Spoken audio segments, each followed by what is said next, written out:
As principais empresas responsáveis pela produção de cilindros de oxigênio no país garantiram que não haverá desabastecimento no estado de São Paulo. A garantia foi dada durante a reunião com o governo estadual. Sobre isso, a gente conversa agora ao vivo com a secretária de Desenvolvimento Econômico do estado, Patrícia Ellen. Secretária, muito bom dia, seja bem-vinda ao Novo Dia. Você nos ouve bem? Ouço sim, bom dia, Kenzo, Luciana, Tainá e a todos que estão acompanhando vocês nessa manhã. Secretária, o que as empresas disseram ao governo do estado nessa reunião? Assim, como é que estão os estoques hoje desses cilindros de oxigênio? Bom, a reunião com as empresas foi para entender como é que estava a demanda de oxigênio com todas elas, lembrando que elas são produtoras de oxigênio e elas o fazem em fazendo entregas através dos grandes tanques ou dos cilindros de oxigênio. Fizemos um mapa para entender todos os potenciais gargalos para fornecimento e entendemos com eles como foi o crescimento da demanda. Para o estado de São Paulo teve um crescimento médio de demanda através dos hospitais estaduais de cerca de 40%, mas as empresas também relataram um crescimento maior, principalmente em UPAs, UBSs e hospitais de pequeno porte, que dependem mais dos cilindros de oxigênio. Lembrando que os hospitais de grande porte, tipicamente, alguns deles inclusive têm usina própria ou têm grandes tanques, então eles não dependem desse modelo de cilindros para o abastecimento. O que nós detectamos com as empresas também foi a necessidade de cilindros adicionais para que o invase possa ser realizado, por isso que fizemos agora um chamamento para que empresas possam doar cilindros e para que possamos converter cilindros industriais para que eles possam ser utilizados também, e a expectativa é que possamos ter aí um levantamento de pelo menos 3.000 cilindros. Para além disso, a Ambev também anunciou uma nova usina de oxigênio na região de Ribeirão Preto, que ficará pronta em 10 dias e fará um fornecimento de 120 cilindros por dia para nos ajudar a complementar essa demanda. Secretária, duas perguntas. Uma em relação a esses cilindros. A senhora tem uma visão com certeza do todo. Essa demanda maior em São Paulo pode prejudicar outros estados? Essa é a minha primeira pergunta.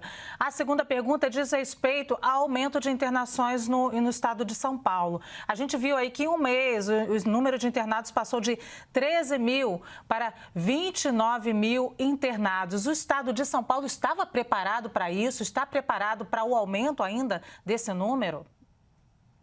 Bom, na primeira parte, a demanda de cilindros de produção de oxigênio cresceu muito em todo o Brasil. Então, esse trabalho que nós estamos fazendo, o governador João Dória convocou as empresas para uma mobilização exatamente para garantir fornecimento no estado de São Paulo e para todo o Brasil também. A discussão e a força-tarefa criada, ela tem uma frente voltada à logística, para garantir a otimização da entrega, ganhar velocidade. Um pedido das empresas foi criar centros de distribuição centralizados para que a gente pudesse ter o abastecimento de uma forma mais rápida, ou a frente específica de cilindros. Há uma frente também para acolher e apoiar os profissionais que estão trabalhando nessa área, e todo o trabalho está sendo feito para garantir esse fornecimento, inclusive nacional, porque muita da produção acaba acontecendo também no estado de São Paulo. As internações sim cresceram muito. São Paulo teve, e o governador João Dória, desde o início da pandemia, há mais de um ano atrás, lançou um processo de expansão constante de leitos. O sistema de leitos de São Paulo hoje ele é quase 3 vezes maior do que ele era no início da pandemia. Nós temos hoje um sistema hospitalar maior, por exemplo, que o da Espanha, no estado de São Paulo. Isso aconteceu com essa disciplina de planejamento que foi realizada para garantir leitos para a população. Agora, esse crescimento acelerado dessa segunda onda precisa ser contido urgentemente. Por isso que o governador decretou a fase emergencial para restrição de circulação, para que haja uma redução da taxa de contágio, porque há um limite de crescimento de leitos e também uma preocupação com os recursos, o aporte federal, que infelizmente não chegou para compensar exatamente esse crescimento adicional. Secretária, a gente vai ter uma nova usina de oxigênio no interior de São Paulo com uma capacidade média de 125 cilindros por dia. A minha dúvida é se essa quantidade vai ser suficiente para a demanda atual aqui do estado e possivelmente dos outros estados, uma demanda que está muito alta, né? Eu queria que a senhora explicasse para a gente. A demanda está alta, essa usina complementa para atender e exatamente garantir esse abastecimento. E além de complementar o abastecimento, o objetivo dessa usina no interior é exatamente poder atender esses hospitais de menor porte, as UPAs e UBSs menos abastecidas, e reduzir o tempo e a distância para a otimização da logística também, porque não é só ter o cilindro, ele precisa chegar no local, no momento correto. E por isso que o posicionamento dessa usina também é estratégico nesse momento. Secretária, eu sei que a senhora acompanha muito de perto todos esses dados, tanto de logística também, nesse comitê de enfrentamento à pandemia aqui no estado de São Paulo, e a gente tem mostrado cada vez mais um número assustador de mortes, tanto no Brasil e também nesse recorte que a gente faz aqui no estado de São Paulo, um recorde negativo atrás do outro, a gente tem batido. A gente, na expectativa agora de vocês, do governo do estado, há essa expectativa, essa infeliz expectativa de recorde de mortes aqui no estado de São Paulo, ultrapassando a casa de 1.000 pessoas por dia?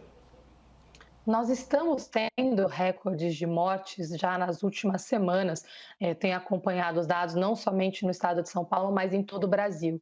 Isso é muito triste. Nós chegamos no momento onde essas mortes estão sendo banalizadas. De um lado, os governadores e prefeitos estão lutando para reduzir a circulação de pessoas, para garantir o atendimento da população, e de outro, há uma confusão, uma falta de articulação federal e até um desincentivo a que as pessoas pratiquem o distanciamento e usem máscaras. É muito triste o que está acontecendo no nosso país. Agora, o que o governador João Dória fez no estado de São Paulo é, de um lado, garantir o atendimento, e de outro, nesse momento, estamos insistindo com a população para redução de circulação.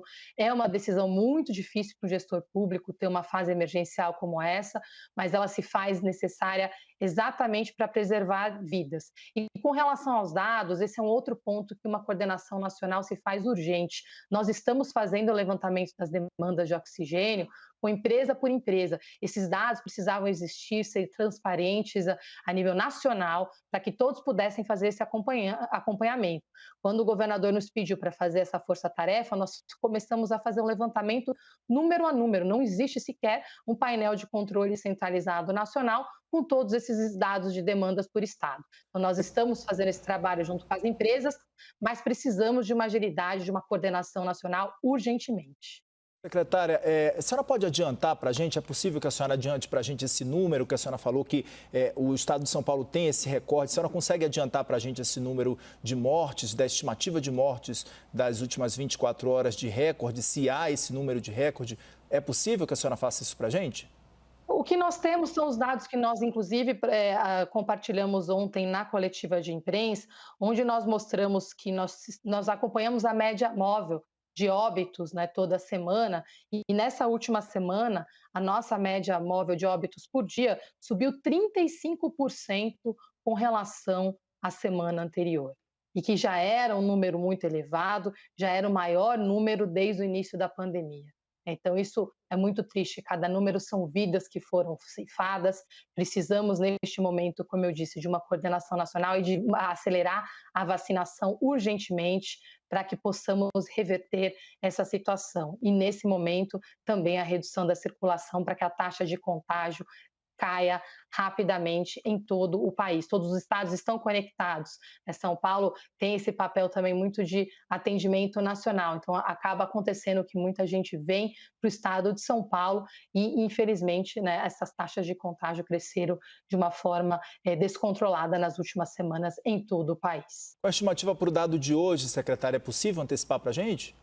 O dado de hoje nós temos sempre, ele sai em torno de 15 horas, né? Nós teremos o dado de hoje até o final do dia. Eu tenho os dados de ontem, que foi que eu passei para vocês, mas nós teremos e sempre compartilhamos diariamente também no site do governo, de forma totalmente transparente com toda a população. Secretária, eu lhe perguntava agora sobre a relação com os gestores municipais. No final das contas, para ser bem claro, são os prefeitos que lidam diretamente com a população. A gente já viu aí pelo Brasil prefeito encurralado em casa porque fez lockdown, a população discorda, prefeito sendo xingado porque não tem UTI, não tem como atender a população. Como vocês estão fazendo essa coordenação estadual também? Então, acho que essa primeira parte, tanto prefeitos como governadores estão sofrendo com essa desinformação que está chegando para a população. E essa falta de coordenação nacional cria exatamente essa confusão.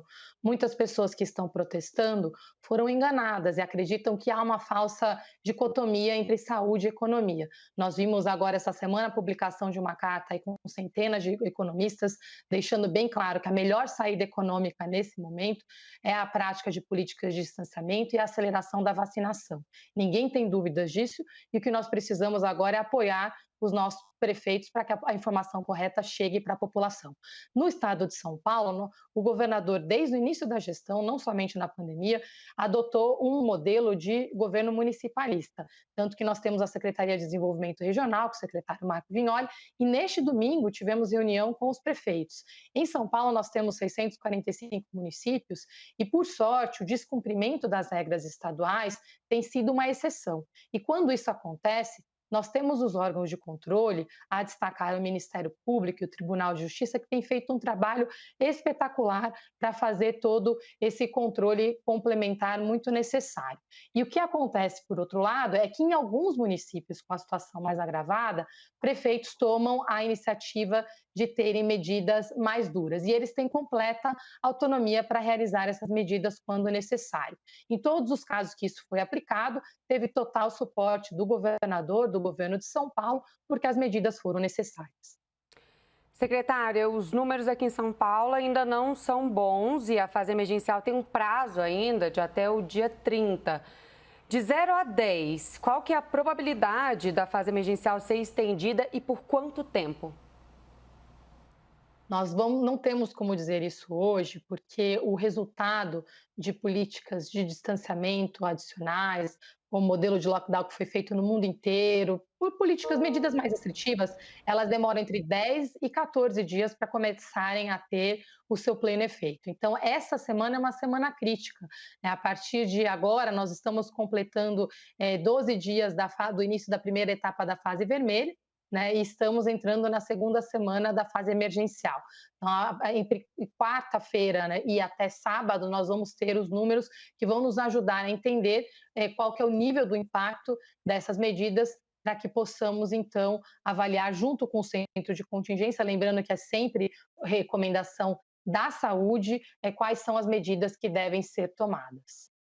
Secretária, ainda sobre isso que a senhora acabou de falar aqui para a gente, pelos dados que vocês têm até agora, a senhora explicou claramente para a gente que a partir de quinta-feira vocês vão traçar todos esses dados que vocês têm sobre taxa de isolamento, sobre número de leitos, pessoas que estão infectadas pelo novo coronavírus, pessoas que agravaram sobre essa situação da doença. Então, vocês fazem todo esse levantamento, é claro, a gente sabe disso, mas com os dados que vocês têm até hoje, se hoje vocês tivessem que fazer alguma implementação, vocês estenderiam essas medidas restritivas por mais tempo com os dados de até agora, desses primeiros 12 dias dessa fase mais restritiva aqui no estado de São Paulo?